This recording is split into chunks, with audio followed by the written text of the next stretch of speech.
When an iceberg tore a 350-foot gash in the hull of the Titanic, she went down in less than 3 hours. But was there more to the disaster than meets the eye?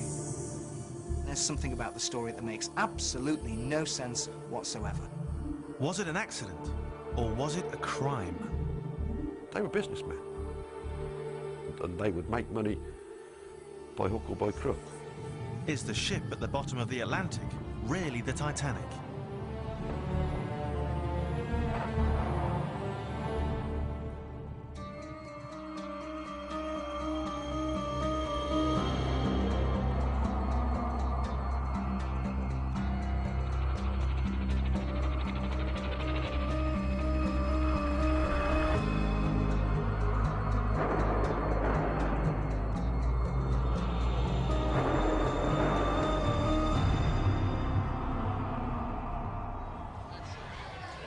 Almost a century after it sank, the Titanic continues to fascinate us. Exhibitions of items lifted from the wreck, like this one in Manchester, attract tens of thousands of visitors. But now a new theory's emerged, which could turn everything we think we know about the disaster on its head. And if it's true, it'll mean that none of the items on display here even came from the Titanic at all.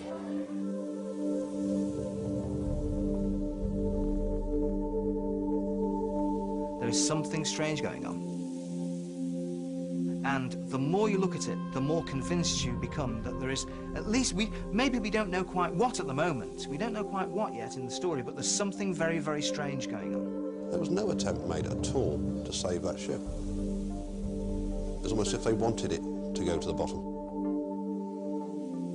Could it be that the Titanic was switched with its sister ship, the Olympic, and that it was the Olympic which was sunk deliberately as part of the greatest insurance scam in history? The Olympic becomes the Titanic becomes the Olympic. This is the most common form of marine fraud, even today. The Olympic had been badly damaged in an accident. Was an insurance fraud the only way for the owners to get their money back?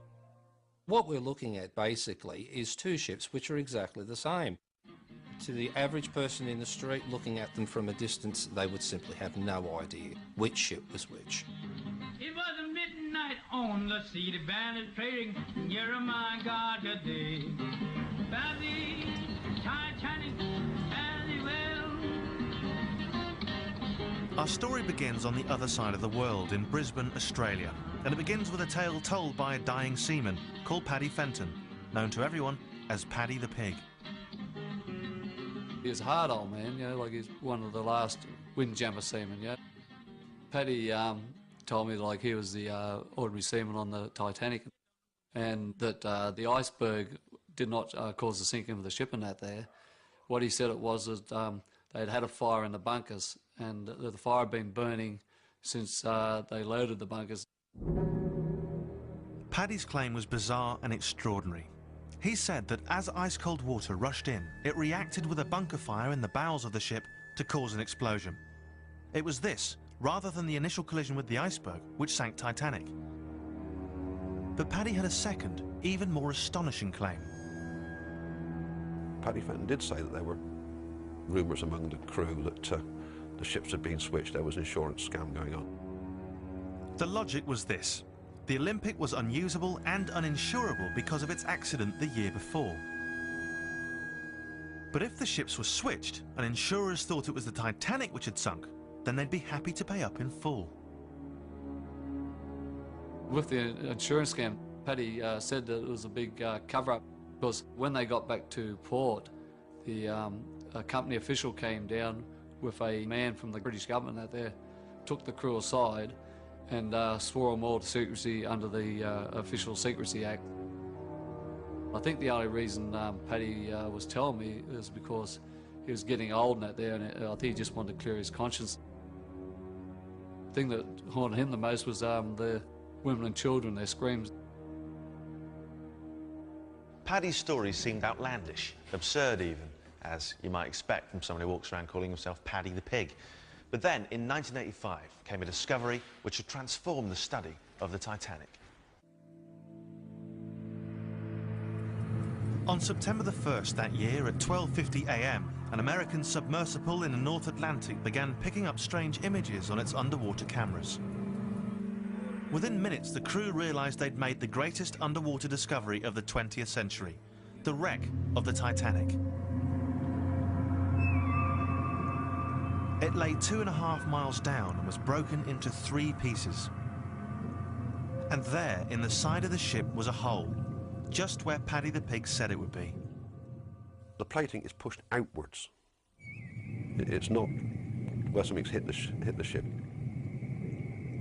If it was iceberg damage, when the ship had struck something solid, the plating would have been pushed into the ship, not outwards. The thing with Paddy the pig is that unless you knew that that was true, you couldn't have made that up. There is no way that Fenton could have known unless he was on the ship and saw an explosion. Perhaps Paddy wasn't mad after all. Could his story actually be true? I decided to head off to the scene of the crime. I'm standing at the Harland and Wolff shipyard in Belfast, and it's on this exact spot that the Titanic and its sister ship, the Olympic, were built. Now, conspiracy theorists claim that the 2 ships were switched as part of a massive insurance scam. And if it's true, then the switch would have happened right here. The 2 ships were built side by side on giant gantries. They towered over the city. The Olympic was the older of the sisters, launched a full year before the Titanic in 1911. The class leader of these ships was in fact Olympic.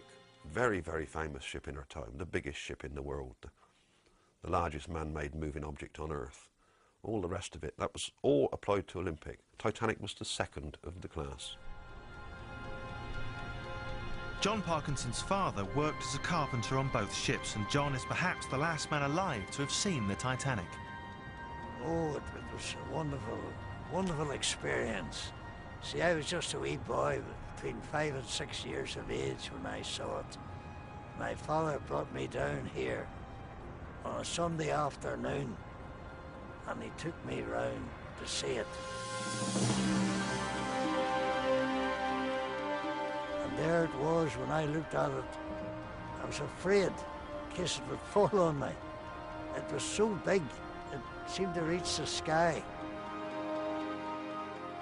And what did the Olympic look like? Oh, it was a lovely ship too. You'd hardly known the difference between the 2. They were sisters, you see. Aye, very like each other. Then John told me something that intrigued me. Oh yes, there were rumours that the ships had been switched and all sorts of things. And So this theory's been around for a very long time. it has, yes. Do you remember anyone saying it to you back in the old days? Oh yes, you hear wee bits of rumours about that, you know. But that was a lot of nonsense. It was the Titanic. It was clear the conspiracy theory was as old as the disaster itself. And although John was dismissive, I was curious. I wondered what secrets might lie hidden in Belfast.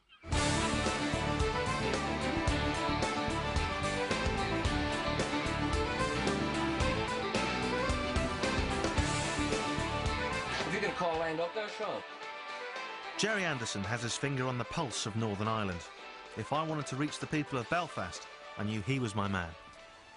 Earlier on today, I mentioned the fact we're going to be talking about Titanic. I've got 2 gentlemen with me who are from a station, a TV station that is not the BBC, and they're making a programme about the Titanic. What's the crack? Well, it's basically about Titanic conspiracy theories, and there's one main theory we're looking at, and that is that the Titanic wasn't the Titanic at all.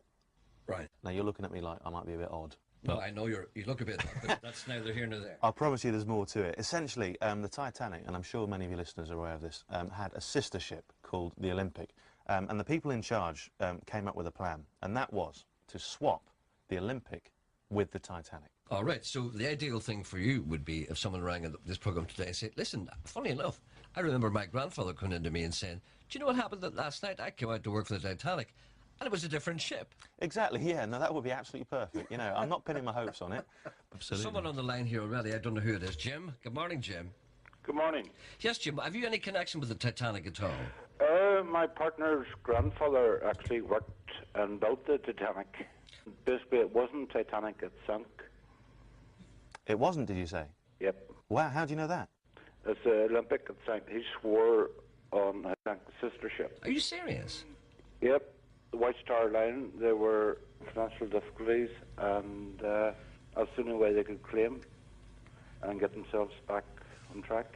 I mean, that seems to go with what I've been hearing. I was hearing that the White Star had some financial difficulties, especially with the Olympic, so they couldn't get any insurance money for the Olympic, so that's when the swap took place. Does that kind of fit with what... Yes, it does. Right. This was becoming more intriguing by the minute. Jack Johnson wanted to get on board.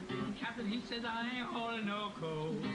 Paddy, Titanic, Paddy well. If the Titanic and the Olympic were switched, then the trail of events which led to the disaster began here in Southampton on September 20th, 1911, with a collision between the Olympic and the Royal Navy cruiser HMS Hawke. The problem White Star had with the Olympic kept hitting things. The Olympic is pulling out of Southampton. It's on its way to America. And HMS Hawke is a faster ship. It's passing on the starboard side, on the right-hand side. The two ships found themselves on a converging course, and neither was able to take evasive action fast enough. The Hawke was a vintage 19th century battleship which was fitted with an underwater ram.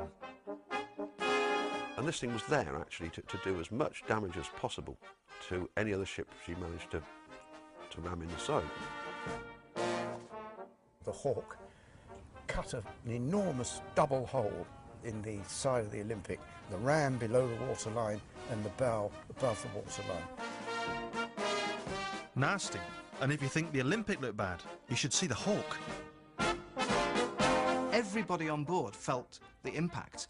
Glasses were knocked off tables. People were knocked off their feet. They slapped together a makeshift repair in Southampton, but it wasn't till the Olympic had limped back to dry dock in Belfast that the full scale of the damage from the Hawke's underwater ram became clear. When she got back to Belfast, this repair, that had taken a fortnight at Harland and Wolff's Southampton yard, had failed. What this tells us is that for the back end to flood, and for these steel plates beneath the waterline to have been moved, the hull has to flex to tear the rivets out. Well, if the hull is flexing at that point, there can only be one reason: the ship's back's broken. Effectively a death sentence for the ship. Harland and Wolff has always denied the damage was on this scale. But this diagram, only recently released by the firm, shows hull plating had to be replaced along the entire length of the ship. Not just in the stern where the Hawke had struck. Strange enough, the forward end of that diagram almost exactly duplicates the supposed damage to Titanic, damage that supposedly sank Titanic on the night of April 15. It's a coincidence, and I don't like coincidences. Quite possibly, yes, quite possibly that was a weak spot on the hull. Was the Olympic a write-off? The ship they got was just a couple £100,000 worth of scrap iron. Was the White Star Line about to go down the tubes? Something has to be done. These men are desperate. Could they really have been prepared to contemplate the drastic solution Paddy the Pig claimed? To switch, then sink their own flagship?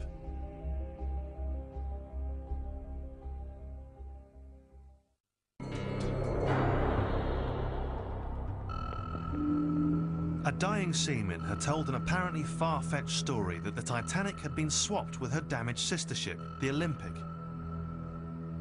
But the Olympic had been damaged in a collision the previous year with the Royal Navy cruiser HMS Hawke, perhaps more badly than the company acknowledged. All of a sudden they've shelled out all this money on a ship which is now useless. It's never going to pass another Board of Trade inspection. And to make matters worse, they'd get no insurance payout. The Royal Navy had investigated the Hawke accident and found itself not guilty. Steamliners were a multi-million-dollar business. They catered not just for the rich and the famous, but also for the hundreds of thousands of migrants pouring across the Atlantic to America. Olympic and Titanic are, in fact, the White Star Line's survival strategy in the very, very competitive North Atlantic trade. The company could well go into receivership. Something has to be done. These men are desperate. The Titanic's ultimate owner was the American J.P. Morgan, one of the most ruthless financiers of the age. The head of White Star was Bruce Ismay, an equally shrewd operator.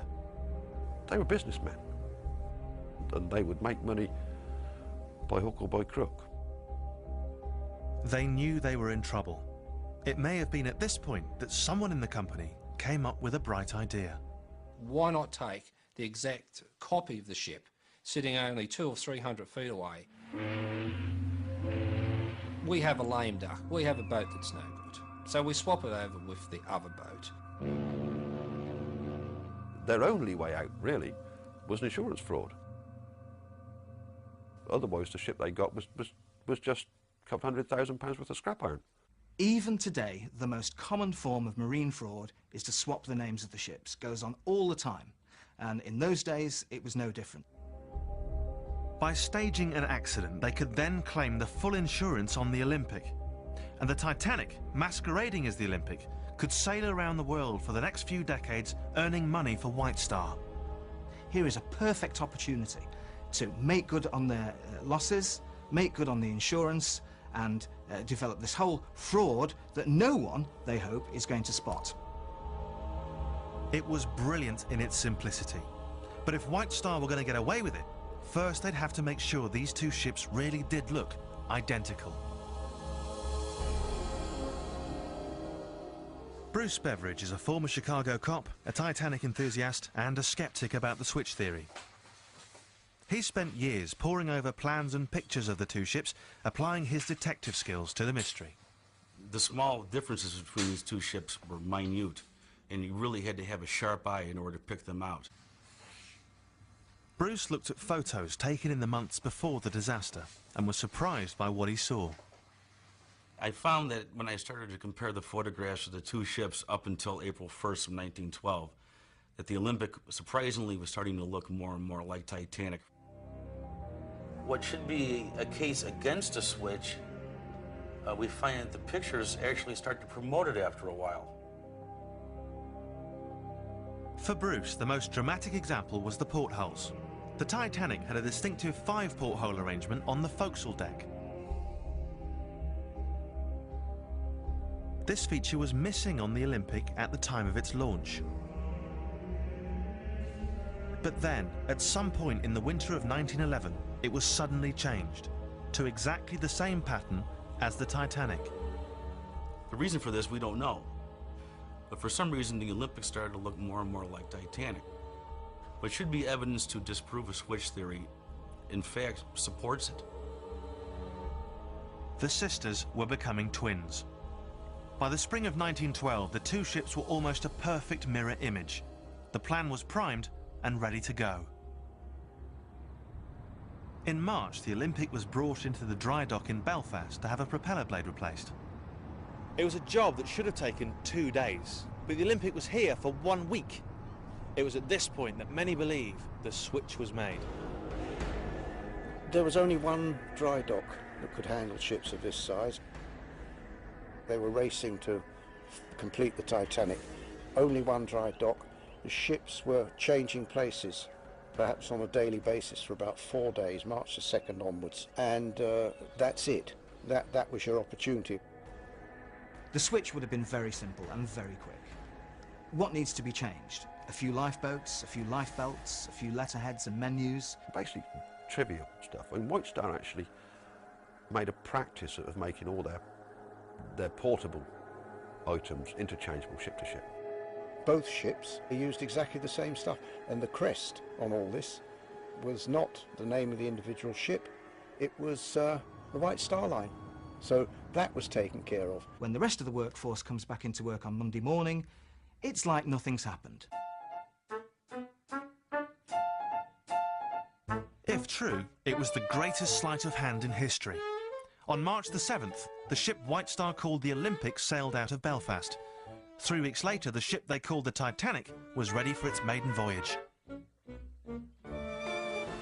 But White Star had one last hurdle to overcome: Titanic's official sea trials.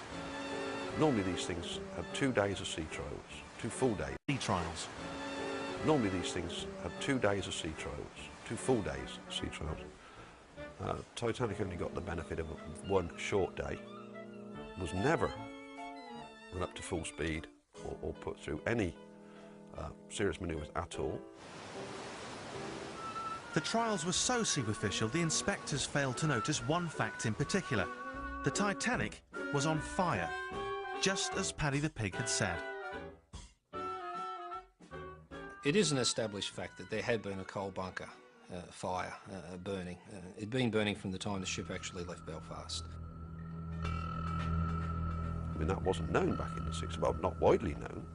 It was only people like, well, people like me that dig into these things all the time.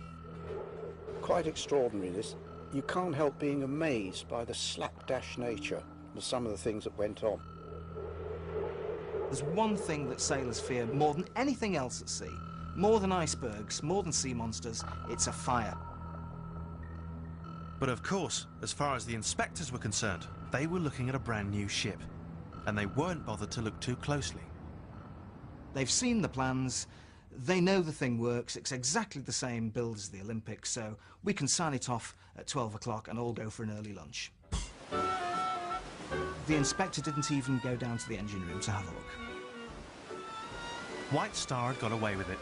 With their certificate of seaworthiness in their pocket, and with the fire merrily raging in the bunker, they took the Titanic down to Southampton.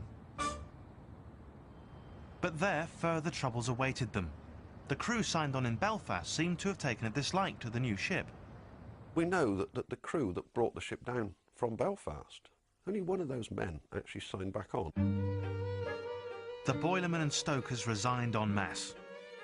A bunker fire was bad enough, but was there something else about the ship which worried them? As the first crew to actually work the ship, they would have noticed almost immediately that the coal bunkers, the furnaces on the boilers were not new. They didn't want to know about this ship.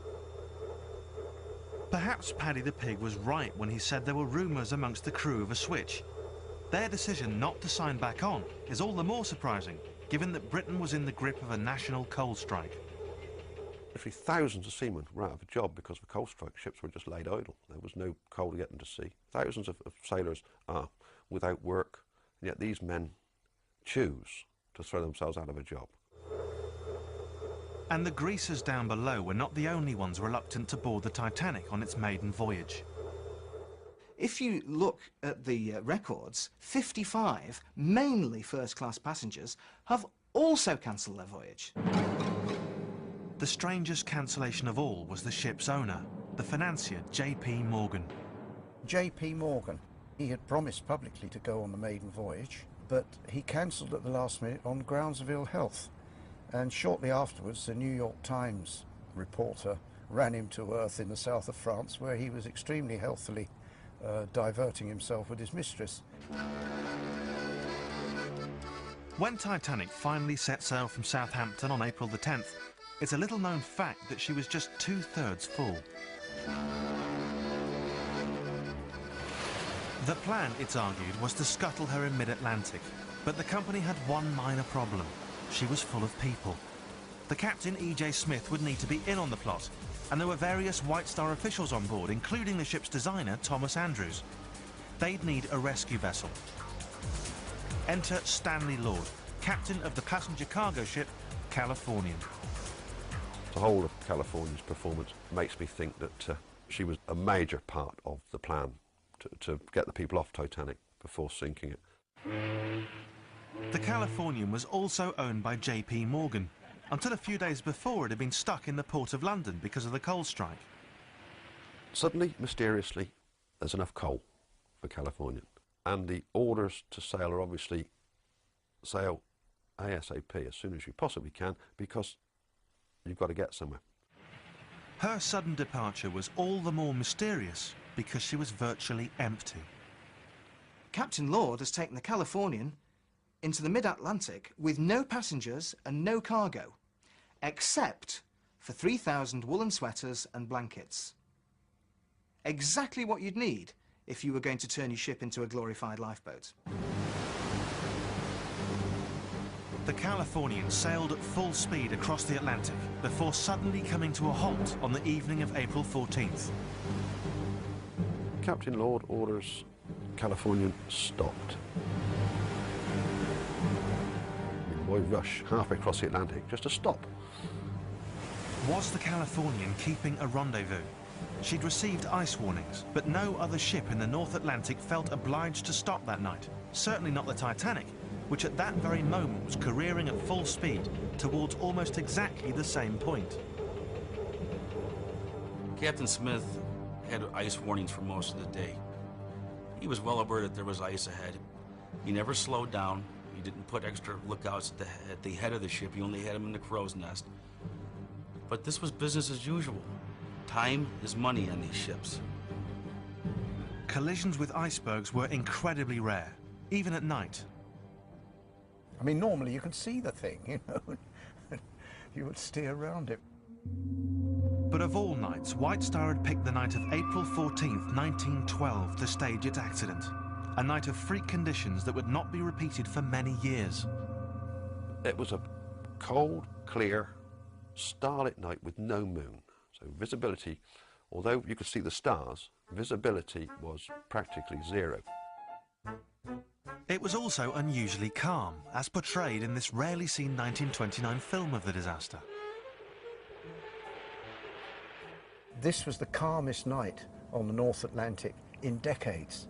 Absolutely no movement at all. There's no waves breaking against the base of the iceberg, which was the common giveaway. The lookouts were always able to see the white water, the splashing against the icebergs. The final fatal piece in the jigsaw was the presence in the area of a rare phenomenon: black icebergs. Icebergs roll over. As they melt, then perhaps the shape changes underneath and they roll over. And when they do that, the newly exposed side may be virtually black.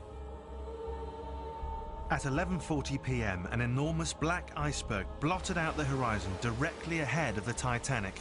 Obstruction ahead, sir! On starboard! On starboard, it is, sir! The Titanic swerved to the left, but it was too late.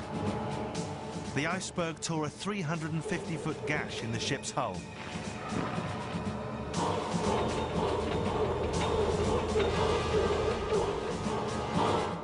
The Titanic was divided up into 16 watertight compartments. Now, any two of those could flood and she'd be okay.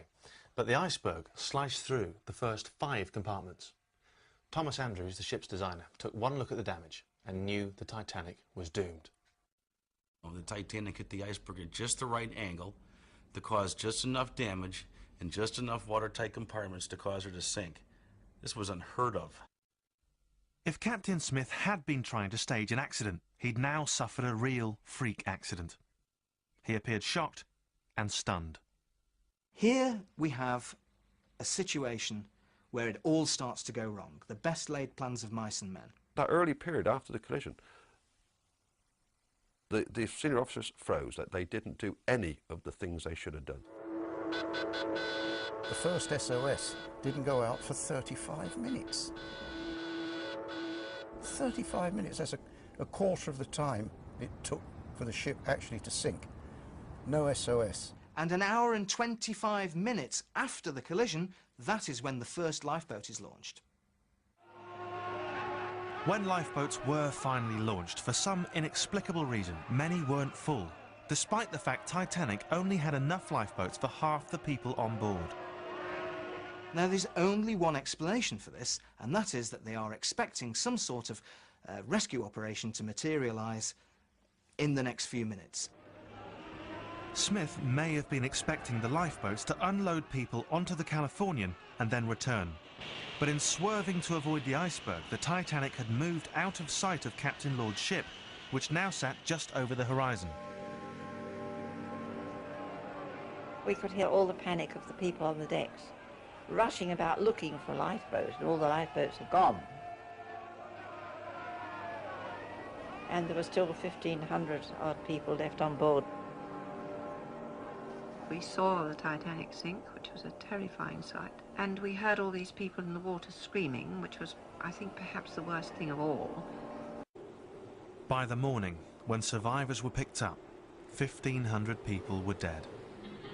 Titanic was sinking down. They had them lifeboats around. Found the Titanic very well. When the Titanic was sinking down, they had them lifeboats around. Found the Titanic very well.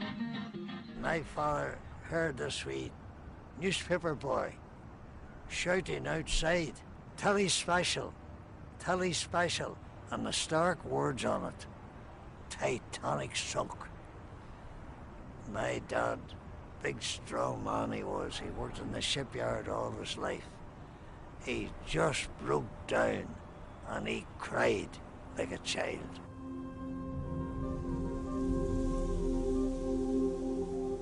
What had started here in Belfast as one of the greatest scams in history had ended in fiasco. If the truth had come out, it would certainly have been a bit embarrassing for the political establishment. As the traumatised crew arrived back in England a month later, it appears they were being closely watched. More than 700 of the 900 people employed on the Titanic had died, but for the survivors, the ordeal was not yet over. When the crew gets back to Plymouth, instead of being reunited with their wives and sweethearts, which is what everybody expected, they're held for 24 hours in this damp railway shed, and then they're visited by a very high-up official from the White Star Line and somebody who they believe to be somebody very high up in the government. There's no doubt about it. That basically, the Riot Act was read to these blokes. Do not talk to the press. Do not talk to other people about it. For some reason, these rarely seen mugshots were taken of each and every surviving member of the crew. Was this the intimidation Paddy the Pig had mentioned in his story? There's something about the story that makes absolutely no sense whatsoever, unless you look at it in the terms that there was actually a cover-up. Either Paddy Fenton was on the Titanic, or he'd been very close to somebody that was. One after the other, Paddy's claims had been shown to have at least a basis of truth. Paddy the Pig's story may have sounded like the slightly odd ramblings of an elaborately named sailor, but it proved remarkably accurate. But then, in 1998, a new piece of evidence emerged from the bottom of the Atlantic Ocean. A 17-ton piece of the wreck which appeared to blow a hole in the entire switch theory.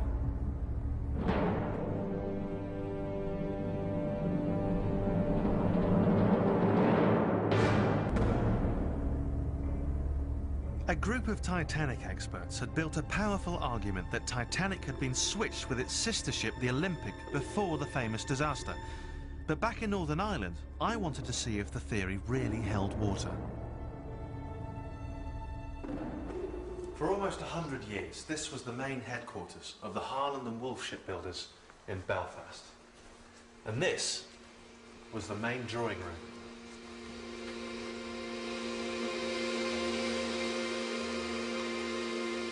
It was in this room that plans for both the Olympic and the Titanic were drawn up.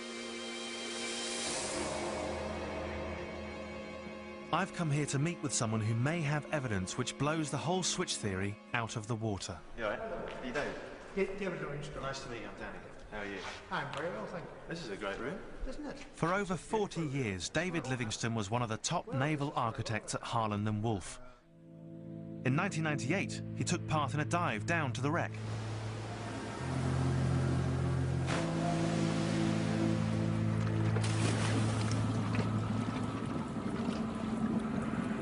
We landed in the debris field, and it was very amazing to see all the things that had fallen out of the ship. And my first view of the ship was the bow rising out of the dune.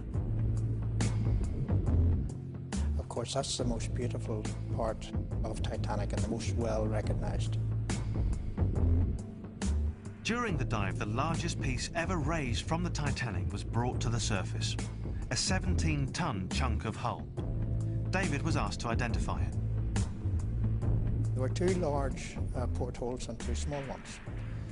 And we thought initially that this would be a very easy way of identifying where it came from. He looked first at the original master plans. plans which were drawn up for both the Titanic and the Olympic. But to his surprise, the pattern of portholes on the hull piece was nowhere to be seen. But then David ordered up a separate set of plans which were done just for the Titanic. This is the specific plan for Titanic. So it's ship number 401. And we can see here that the two small portholes are actually shown on this drawing. So this is specific to Titanic.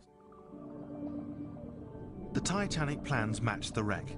It turns out an extra toilet had been added, meaning an extra porthole had to be drilled. A porthole which never appeared on the Olympic. And then it all fitted into place. Now, is it in any way possible that you were mistaken that day and that you weren't looking at the Titanic at all, that you were looking at the Olympic?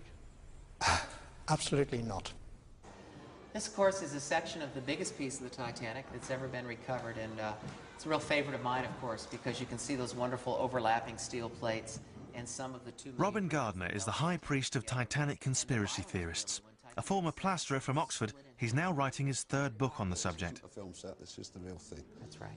I took him to Manchester to meet with Mark Lack, head of the Titanic exhibition. This is actually, Robin, as you know, the recovery of the big piece, the largest piece of the Titanic that's ever been recovered. And of course, I got Mark to show Robin the new evidence. But what's unique, of course, are these two small portholes that are in the center, the smallest portholes that only show up on the deck plan, or the plans of the Titanic. Yeah. But Robin wasn't fooled that easily. Obviously, Harland and Wolff would have spotted this almost immediately and converted the second ship to have the correct number of portholes. It's no great difficulty for shipbuilders of the calibre of Harland and Wolff. The wreck was still the Olympic, he believed. The extra porthole had simply been added following the switch to make it look like the Titanic. There was no problem in altering anything on these ships as far as Harlands were concerned. I mean, basically they used 30-foot long pieces of 6 feet wide, inch thick steel, like a child plays with Meccano. But the wreck was yielding other uncomfortable surprises for the conspiracy theorists. On the starboard propeller blade, the number 401 was clearly visible. Titanic's ship number. In the foundry where those things were cast, and they were cast right at Harland and Wolff, they marked those blades so that they could identify which ship they belonged to, so that they would not get mixed up. But again, there may be an explanation. In October 1911, when the Olympic returned to Belfast following the Hawke collision, she had to have her propellers replaced. Is it possible they simply took the propeller from the still unfinished Titanic? The damaged propeller of the Olympic is now useless, so they remove that, they take the starboard propeller from the Titanic and put it on the Olympic. Now, if they did do that, then everything gets a bit confusing. So, the ship that's on the bottom, if that's Titanic, then obviously the wrong propeller was obviously fitted to Titanic to Olympic in the first place. Has to be, doesn't it? Say that again now. I'm sorry. Let's work through it. No, I don't think I'd follow me through that. And if these two are confused, how am I meant to keep up? But could you really just have stuck Titanic's propeller on the Olympic? Bruce Beveridge doesn't think so. Propellers for ships are not exactly alike. The whole reason why they put the 401 on it in the first place is so that they knew in the yard that this propeller was meant for the Titanic. I mean, if they were interchangeable with the Olympic, then there would be no reason for that. You could just go into the shed and say, give me one of the big ones in the back. And the propeller isn't the only item which was marked. This cabinet was found floating in the water at the wreck site shortly after the disaster. On the back, 401 is clearly visible, and there are numerous others with the 401 stamp. I think we found about 6 pieces. That it was an obvious stamping or numbering. But again, Robin's not convinced. Of course, these things would have been parked in the stores at Harlands. The man goes to the stores to get, for the sake of argument, the stand for a telegraph. Pick up the first one he comes to. Yeah. Now, it's interesting. The official number for the Olympic was... What, 400? 400, right. Yeah, we have never found anything at the wreck site that has 400 on It's it. the old trick. If you're not looking, you won't find it. It's, that's... But I think if we would have spotted 400, it would have caught our eye, of course. Well, good. I'd like to... Right? Yeah. I'll give you a ring when we do. Well, thank you. Bruce Beveridge's obsessive study of photographs was also beginning to yield results. He'd found that although the two ships may have looked similar from the outside, on the inside there were a number of minor differences. There's too many minute changes, whether it be a light on a bulkhead that was placed one frame to the right or one frame to the left. You know, these are things that people who pay real close attention to these two ships and these photographs can notice. The Wheelhouse was just one example. We have the Wheelhouse of the Olympic. Originally, her wheelhouse had a curved front. On Titanic, the wheelhouse had a straight front. On the wreck today, the ship's wheel is the main attraction for visiting submersibles. Plaques have been left along the base of what was once the wheelhouse wall. As this photo shows, that wall was clearly straight, as on the Titanic. The evidence is there in the photographs. The differences that are on the Titanic from the Olympic can be verified through the wreck. Anything that is still left that were specific to Titanic on the wreck are still there. Hello. And back at Radio Foyle, the trail was turning cold as well. Yes, who's that? Roy Anderson. Yes, hello, how are you, sir? What have you got to add to our story? Right. First of all, well, my grandfather and my wife's grandfather were both cabinet makers on the Titanic. My grandfather and my wife's grandfather never, ever talked about the boat being changed or switched, and they were deeply involved with it. No, it was the Titanic that went down. Right. Right, thank you. The plot thickens. Okay, good luck. Okay, thank you. Sammy's on 3. Good morning, Sammy. Jerry, it was the Titanic that definitely sunk. Yeah. Jerry, it's typical of Irish myth and legend. That's something we haven't mentioned. Irish myth and legend. Exactly. The story gets better every time I tell it. This didn't really make sense to me. If the two ships were switched, you'd expect to hear something more than the occasional half-baked rumour. Jerry agreed. I don't think anyone really believes that there was ever a switch, because when you think about it, the number of people, I don't know what it was, 15,000 people working on the Titanic. I mean, can you imagine trying to keep 15,000 people quiet and actually keep it under their hat, especially Irish people, after a few pints? It just cannot be done. I was beginning to feel it was time I took a second look at Paddy the Pig, the Irishman who'd claimed he was an ordinary seaman on the Titanic. I think Paddy the Pig liked to spend a lot of yarn in the pubs. I think he was getting a lot of free drinks for his stories because he was a complete fraud. This is the crew list for the Titanic, and there's something striking about it. Paddy the Pig's real name, Patrick James Fenton, appears nowhere. James Fenton is nowhere to be found on the survivor list or on any of the crew sign-on lists. This means that this man didn't get paid. You know, it's one thing to be missing from Rostron's list of survivors or any other official list of survivors. It happened a couple of times. But to not be on the crew list, that is definitely a red flag. That means that the man wasn't there. As for Paddy the Pig's hole in the starboard hull, well, there's another explanation. The simple fact is that the ship actually broke in half, and when the bow section went down, she hit the bottom, nose first, and dug herself in and then bent backwards, and that opened up the plating in the area where the reserve coal bunker was. It is just coincidence that it happens to be near the reserve coal bunker. Paddy just got lucky. When the Titanic was sinking down, they had them lifeboats around. Found the Titanic very well. So, was the Titanic switched at birth? The experts are divided. I would have to say that the question remains open. I do not have enough concrete information to categorically say that the ship on the bottom of the Atlantic is the Titanic. It's amazing how far you can go with it. It's astonishing how easy it was or would have been to make the switch if that's what happened. I think it's utter nonsense. It may be a very good bit of fiction, but it cannot be substantiated in facts. The switch theory, I think, makes for good reading. I think it would probably make a good movie, but it's a myth and it should remain there. So you reckon it's bunkum? Absolute bunkum. This is a cracking conspiracy theory, and one that's all too tempting to believe, were it not for the vast mass of evidence against it. But that's not to say it's absurd. Far from it. It's very, very easy to see how this whole thing must have begun. This is the only film ever taken of the Titanic. Only a few dozen photographs exist. After all, she sank within a fortnight of being completed. But after the disaster, there would be an insatiable demand for images. People started churning out souvenirs. Quite extraordinary. Something like 200 commemorative postcards, and I don't think any of them showed the Titanic. They all showed the Olympic. You say to yourself, which ship am I actually looking at? The newsreels followed suit. These are some of the most frequently used images of the Titanic, except it's really the Olympic. The giveaway? See how the filmmaker has scratched out the harbour name from the back of the tugs. That's because these shots were taken in New York, the city the Titanic never reached.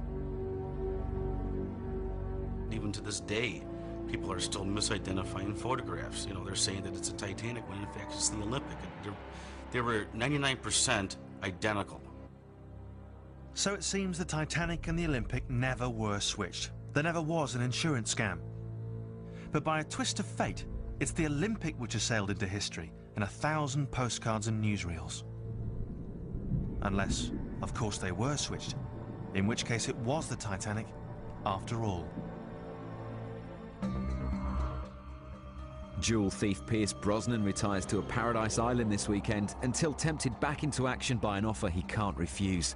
After the Sunset is the Sky Movies Saturday premiere. Here on Sky 2 next tonight, though, celebrate the silly season with the Road Wars Christmas special.